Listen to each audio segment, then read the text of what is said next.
From a network of highly secure, top secret locations across South Texas, this is the Spurs Insider, the podcast where we don't always win, but never lose on purpose. I am your host, as always, Mike Finger, joined by Express News beat writers Tom Orsborn and Jeff McDonald, the two guys who on a day-to-day basis cover like no one else the team that is, as of this recording, in play-in position. What to make of this, Jeff McDonald? First of all, are you sure we never lose on purpose? Not on purpose. Well, you can speak for yourself on that one, because I often lose on purpose. Okay. How about your team? They do not, apparently, and will not. They refuse. They refuse to lose on purpose because they want to get in that play-in spot and battle, I guess, the New Orleans Pelicans and then either the Los Angeles Clippers or the Minnesota Timberwolves for the right to face the Phoenix Suns in the first round. So, well, they have not assured themselves that they won't be facing the Lakers of Los Angeles either, are also in this mix. Yeah, that's true, but I'm just making the assumption that if the Spurs get in, it's partially due because of the Lakers did not. I mean, that's kind of what we've been watching in the last few weeks. Two things have happened at once. Nobody behind the Spurs. It's become a 3-team race, right? New Orleans, LA, and the Spurs. Those are the three teams that seem to want it. No team behind the Spurs is going to catch them, nor does any team behind the Spurs want to catch them. So that's one thing that's happened. And then the Lakers have just plummeted to where it looks as if they might not win another game ever again this season. And if that happens, the Spurs are going to get in and the Lakers are not. It adds to the weirdness of this season and just this era of local Cager basketball, that the longest undefeated road trip of the past 15 years, and this is to go back to our regular podcast whipping boy, this is no Sacramento Kings franchise. This is the most successful franchise of the millennium in the NBA. And their longest undefeated road trip in 15 years is one where maybe half the fan base, maybe I'm over or underestimating that, is like, why do you keep winning? They won 4 games on this road trip, 3 in crunch time, where they had to, make plays down the stretch. And it was for people who are looking for encouraging signs from the youngsters, they played well to win 3 close games down the stretch. And they might not have done themselves a favor by winning these 4 games in the big picture. I mean, if the road trip had gone differently, we'd be talking. I think it would have clarified some things, and we'd be talking about a different story right now. We'd be talking about a team that would be trying to maximize its lottery chances. I think one thing you can say, I mean, yes, there are teams that are actively trying to lose games at this point of the season and trying teams below the But Spurs. The point is, those teams didn't make that decision while they still had a decent chance of getting in the play-in. They made that decision when it was out of reach. Anyway, for Houston, it was out of reach from game 1. Sure. Sacramento's maybe the only team that maybe they were in it for a while, but like the teams that have a chance, go for it. And I think that's one thing we're seeing with this play-in era is it's caused more teams to go for it. And I think that might be a good thing. I don't know. It's made for some interesting basketball down the stretch. But like you mentioned, the Spurs on that road trip, 3 of those wins were by a combined 9 points. If they lose 2 of those, maybe they're looking at a different situation heading down the stretch. But now that they're in it and they have, 2 games left at home against Portland, which is one of the teams that is actively trying to lose games, right. It looks like they have a chance to fend off the Lakers and get that 10th spot. And I mean, we can talk about whether that's a good thing or a bad thing. I think there's arguments on both sides. Everything else that we've talked about on this podcast, that Spurs fans have talked about on this podcast, every decision the team has made in the past 3, 4, 5 years, I can see arguments on both sides. Like I don't really have a strong feeling. Like I'm never going to kill a team or trying to win basketball games, because that's the point, right?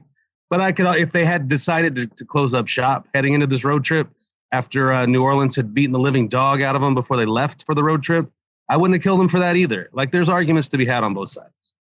Maybe the most pivotal game in exactly what you're talking about that decided, whether the Spurs keep fighting for the rest of the season was a dramatic ending that Tom Orsborn witnessed in the Bay Area in the beautiful city of San Francisco, and it was on a dramatic NCAA tournament night. And I will admit that I did not see this live, but it was quite a finish for your local Cagers against the Golden State Warriors. Came right down to the wire. Tom, we'll bring you into this. You haven't spoken yet in this podcast. Talk about that and just this whole situation that the Spurs are in. I haven't spoken, but I did chuckle at the mention of Sacramento being our whipping boy. Yes. Yeah. Well, you mentioned that dramatic ending, and the guy whose fingerprints were all over that road trip was DeJounte Murray, and in San Francisco, it was Keldon Johnson who had the rebound putback that provided the winning points, but DeJounte tipped it to him after having a discussion with Josh Richardson about which of the guards was going to crash the boards. And Josh volunteered and or said he was going to do it, and DeJounte overruled him, which was a great call, considering his length and everything. He got in there and tipped it to Keldon, who put it back for the winning points after a miss by Jakob Poeltl on the second free throw attempt. But yeah, DeJounte's fingerprints are all over those wins. And, since, we're talking about wanting to make the playoffs, and everyone's competitive, or most everyone's competitive in the NBA, but he kind of set the tone. I forget which road trip it was. It might have been that Cleveland, Atlanta, New Orleans, Chicago, where he said, hell yeah, we want to make the playoffs. And he's just kind of driven them, or, not carried them, but his leadership has kind of set the tone. And so that's what stood out to me about that game in Golden State was he actually made the winning play there in crunch time. So how do you tell that guy, DeJounte Murray, hey, we're right on the cusp of the play-in, now go sit down for the rest of the season so we don't make it? Yeah. You don't. And it's very easy. I want to admit it's very easy for the fat cat columnists like myself to opine from afar and say this team is sort of doing itself a disservice by continuing to win down the stretch. And I know a lot of the fans kind of tuned out down the stretch of this season because there doesn't seem to be, playing for the 10th seed isn't what this fan base is accustomed to. But basically what I'm trying to say, it's easy to forget that these guys are playing for something. And there have been encouraging steps. And yes, some of the victories have come against teams that aren't very good. They had to kind of gut it out against the Rockets, who are actively trying to lose. But you can still find positivity there. And I think Greg Popovich is doing that. Are we ending the podcast right now? No, I'm just saying that. I thought that was quick. I'm sort of reminding myself and some of the listeners that it's a different when you're in that locker room. It's hard to grasp why there's a debate about taking it all, because it's there. Of course, it's Sir Edmund Hillary. You do it because it's there. That's you play to win the game. So I think that there has been reasons to be encouraged if you're a Spurs fan, encouraged about the current core.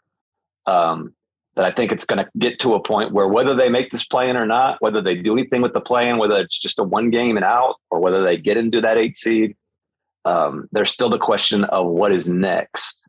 And I think that's what drives the whole tanking discussion. Yeah, if you're looking at it from a cold, calculated, 1,000-foot view, probably the best thing this team could have done was to be in these games and to play for these stakes and to have these games go down to the wire, but lose most of them instead of winning. Like instead of winning 3 games by 9 points on that road trip, lose 3 games by 9 points on that road trip. And because you do need to maximize your draft pick at some point, but they're just good enough where you can't. You understand why they're just not going to sit because what would it take for them to tank? How are they going to out tank some of these teams that are trying to tank? I mean, they as important as that game at New Orleans was, Devin Vassell's a little sore. Well, we'll keep him out. We're not going to push guys to the limit. Lonnie Walker's been out. Like when you don't have a bunch of stars, like sitting out role players that are easily replaced by other role players, you can still, have the same outcomes. The only way this team is going to be able to actually lose games on purpose probably would be to sit DeJounte Murray for a long time, and they're just not going to do that. And how could you do that to that guy? Right. I think Tom brought up on a recent podcast something that, again, those of us outside the locker room don't think about, but that these guys they haven't been on national TV all year. Didn't Devin Vassell tell Tom that? There's still guys who they want to play in a big game, and the play-in game is on national TV, and they haven't been on national TV all year. I think that was Jeff. Yeah. Oh, was Jeff? Okay. Yeah. It was something interesting, so I naturally assumed that it was Tom and not Jeff who said it. Shut up. Easy mistake to make. And looking at whether or not, and this is not up to the Spurs, obviously, but just the whole question about whether what has the play-in tournament added? If you look at the standings today, and we're recording this on a Wednesday morning, in late March, under the old 8-team system, teams that would not be in it now, would not be in it under the 8-team system, who are in it now, basically are just the Pelicans and the Spurs and the Lakers. And I'm talking about both conferences, because like in the East, the 9 and 10 spots would be fighting for the 8 spots. They're all very tightly bunched. So there would be 10 teams in the East fighting for 8 spots. The bottom 5 teams in the East would be out of it. In the West, everybody below the Spurs and Lakers would be out of it either way. So basically all the play-in has made the last several weeks more relevant for 3 teams in the whole NBA. I'm wondering whether that's worth it or not. But I guess that is a topic for more influential, more powerful people than the hosts and the panelists on this podcast. But it's the way it is, and it's what the Spurs are going to do. Yeah, the problem, the unfortunate thing for the Spurs draft pick is they became the best crunch time team in the league in the month of March, like right at that time. And it's funny because they have that. I think it's 6-0 in those crunch time minutes or crunch time games now. But like the last 2, the one at New Orleans and the one at Houston, it was like holding on for dear. Like they didn't play great down the stretch of either of those games. They were just holding on until time ran out.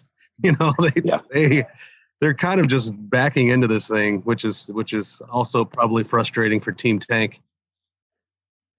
It just, the whole play-in thing just adds kind of weirdness where I think fan bases are sort of divided. Even maybe front offices are divided. But again, I think you did make another surprisingly good point in that no one who's tanking, I think 9 teams probably are tanking in this league right now. None of them really have a great shot at the play-in anyway.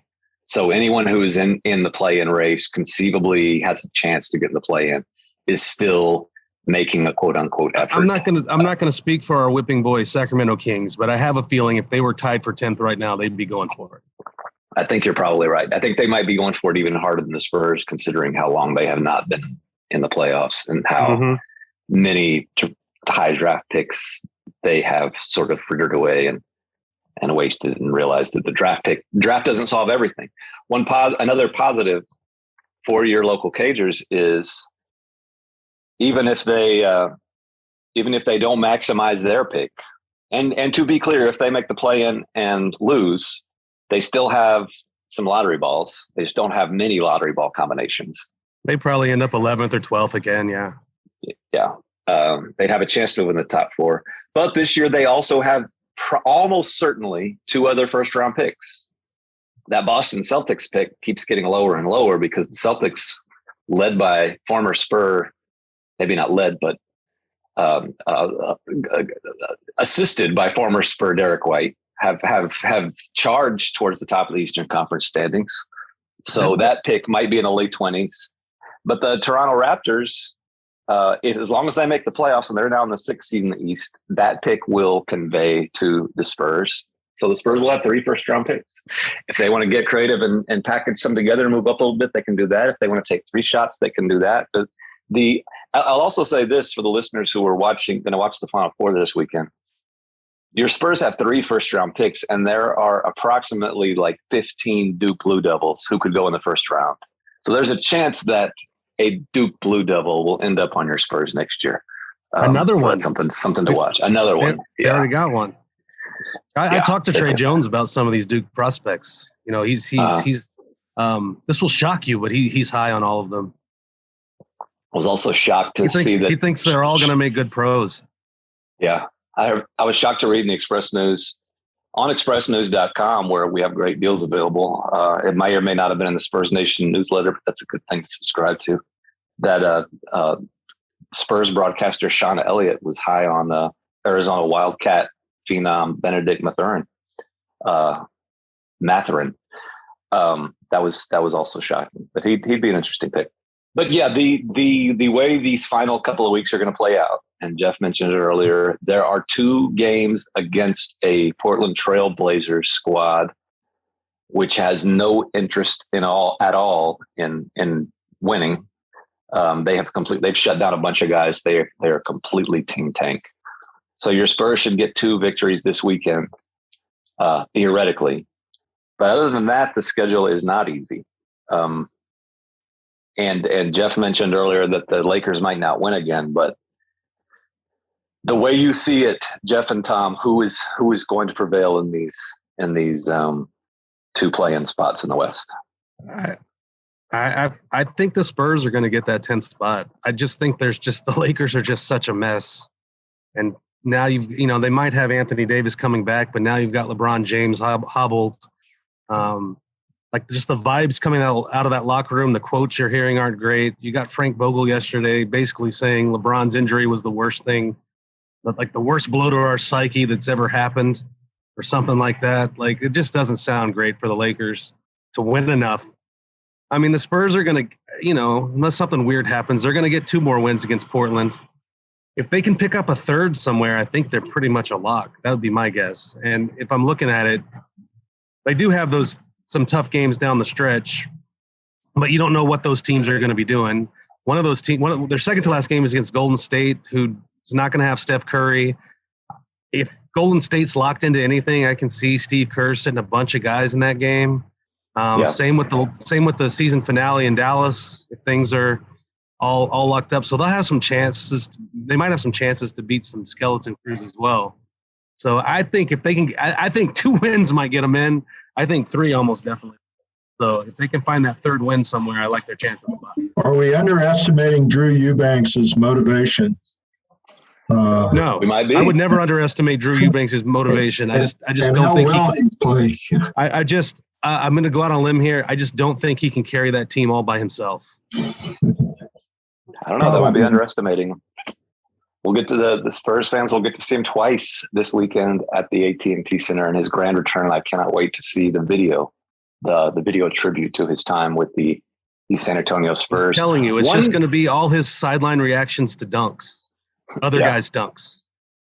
One factor to consider about the Lakers, and you're right, they are a mess. They're completely melting down. And 3 victories by the Spurs might be enough these next couple of weeks. But the Lakers don't have their own pick. So, like in a typical year, if they had their first round pick, the Lakers might be tempted to just say, forget this. Let's just fold. Let the Spurs have the 10th seed and call it a season. But I don't know. They have no incentive at all not to try as hard as they can to get in, other than just old veterans on their team just being fed up and wanting to go home, wanting to go to Cancun. Right. It might just be a 1, 2, 3 Cancun situation. Speaking of things that shouldn't be underestimated, there's that. The Lakers, I mean, if you talk, the Lakers played in New Orleans the night after the Spurs played there this last week. So I was able to cross paths with a lot of our brethren scribes from LA, and they all say like the Lakers want it bad. Like they've been trying. They might just suck. That might just be the thing. It's not a lack of motivation. It's just they suck. They suck and they're old and they're injured. So I think that's going to be their demise more than officially packing up shop or anything like that.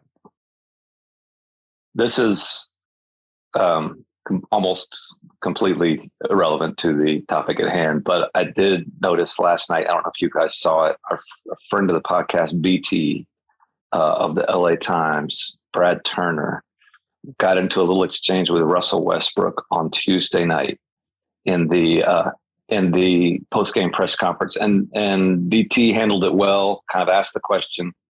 Russ sniped back at him. BT stood up for himself. But this is the reason it was noteworthy is because it was being aired live on the Lakers post-game show, on which Robert Horry is the analyst. And so they go back to the studio, and Robert Horry and the host of the Lakers post-game show are laughing about this exchange that Russ and BT had. And then Robert Horry says, "Hey, let's FaceTime BT right now, like live on the post-game show." And Robert Horry pulls out his phone and holds his iPhone up to the camera so they could FaceTime Brad Turner as he's walking out of the press conference. And I could not imagine, Matt Bonner doing that with Jeff McDonald after a Spurs post-game thing, and how Jeff McDonald would react if he was being FaceTimed on the post-game show. I thought that was sort of hilarious. But anyway, the tensions are getting sort of high over there is the point. And the Spurs, I guess, can benefit. Well, yeah, Pop says it is getting guys in these situations, and I don't know what. Sure, I mean, I guess I agree. I mean, there's pros and cons. That's the pro. The cons are you minimize your draft pick. What have I missed on the court? Has there been any notable developments that will have a long-term, or by long-term, I mean relevant into next season impact? Jock Landale made a big step back three at New Orleans. Like if he can do that on a regular basis, they got like basically a Luka Doncic on their hands here. Like that could be your next star. Is there anything that Tom Worsborn can contribute of a more serious nature? Josh Richardson continues to be, make that trade look good. Just his contributions defensively. He's among the leaders in 3-point percentage. What do you do with him next year? Seems like a good fit for this team. He's under contract for next year. Yeah. And by the way, the point of that trade was not Josh Richardson. No, it was the course. first round pick. Yeah. But to your point, like if you do get something out of Josh Richardson and he does become a productive member of the rotation next season, which you're suggesting that he has the chance to do, that's sort of gravy. That's gravy. That's that makes it all the better. The trade. You have that first round pick. And if he becomes a guy that you can use for the future, all the better. He's sort of playing better than Derek White right now. Yeah, no question. I mean, his 3-point shooting has been the biggest thing, I think. I mean, you watched, I don't want to be this guy because it's all small sample sizes, but you watch Josh Richardson and go, what, Boston couldn't use this guy?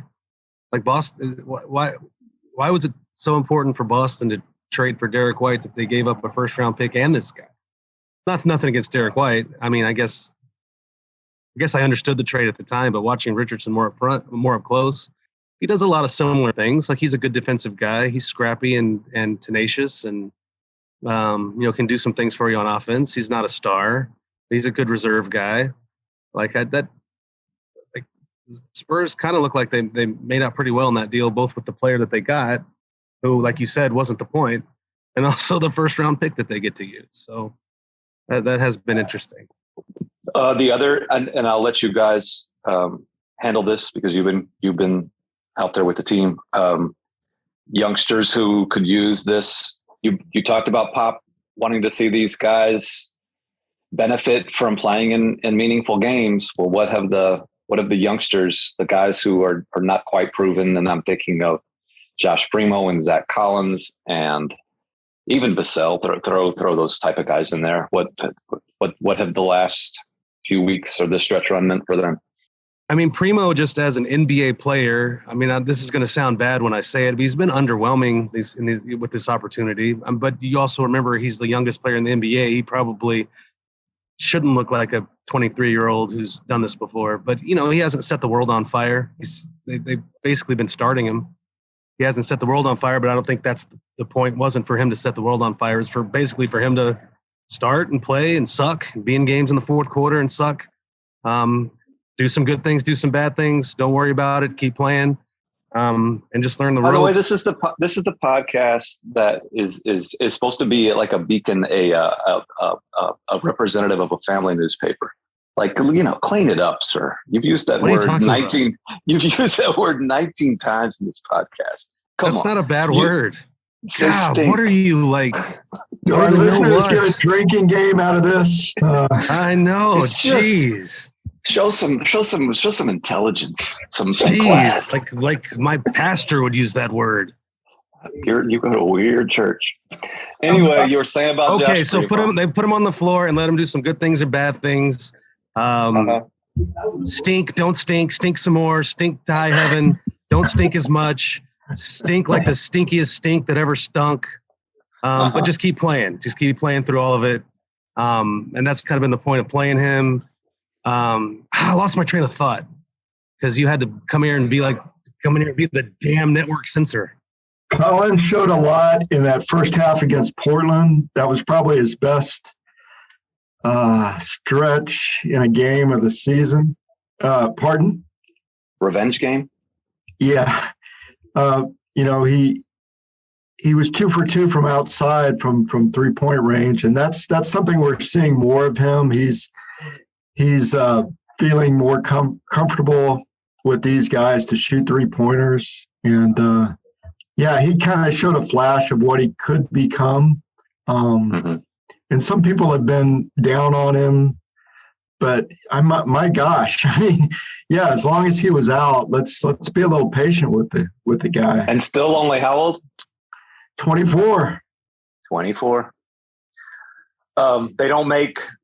I think with that guy, they don't make guys that big with that skill set. They don't grow on trees, and I think you just have to.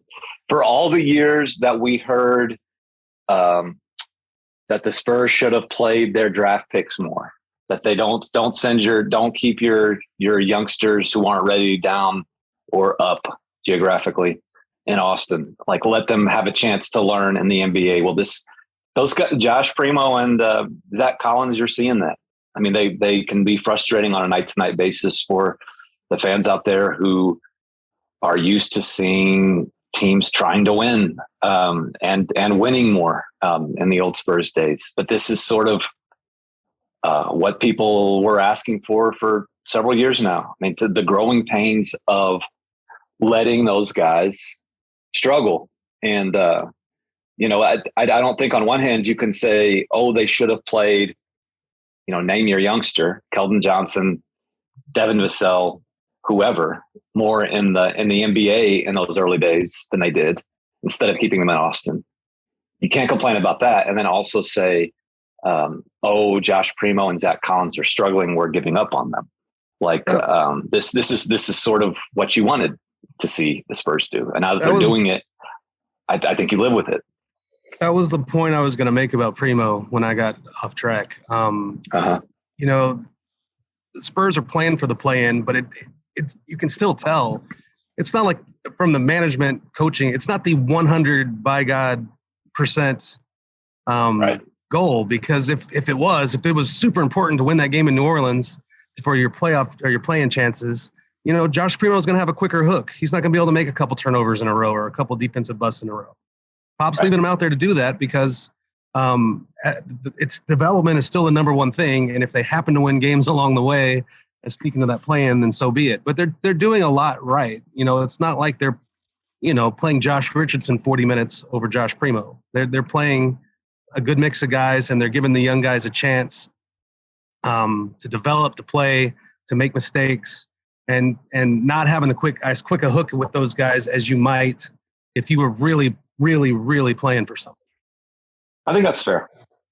I think that's a cogent piece of analysis and something to end on. Like if the Spurs really were going all out for play-in, they would have, back to the beginning of the season, they would have been playing Thad Young all year. Yeah. Thad Young would have helped them win more games. They wouldn't have traded Derek White. They would have done a lot of things differently. So I think you're right. They are kind of focusing on development, but not minding winning. And that's probably a pretty good approach to have. You're not going to out-tank the Rockets. You're not going to out-tank the Thunder. You're not going to out-tank the Orlando Magic. So I think we're going to end this the way we've ended a lot of them this season, and that things might, even whether your team tank or team go all out for the playoffs, you're probably not going to get everything you wanted, but you can probably get a little of what you want. And that goes for all of you listeners out there on a day-to-day basis. Focus on the little that you're getting that you like, and forget about the rest, and take care of each other, and what the heck, keep it real.